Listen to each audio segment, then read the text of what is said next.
All right, this is problem 9-89, and it says determine the positive value that makes each equation true.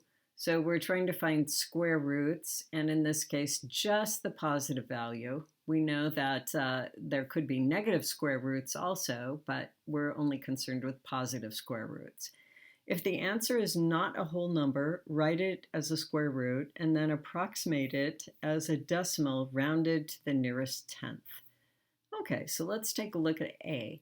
If x squared is equal to 36, x is, okay, so x squared is equal to 36. So that's a perfect square. I know that 6 times 6 is equal to 36. And so I can tell right away that x is equal to 6.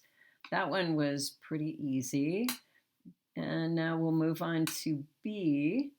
And B is if x squared is equal to 65, x is, okay, so this one is a little harder because this is not a perfect square.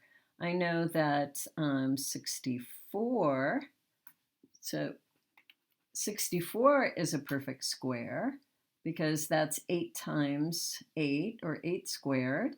And I know that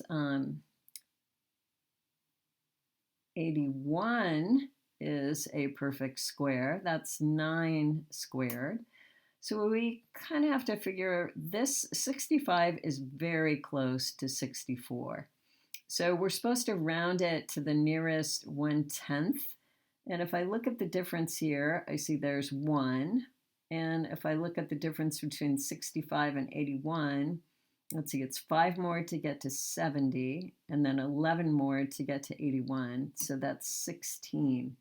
Okay, so 1 over 17, 1 over, or 16 over 17. So the closest percent would be 1%.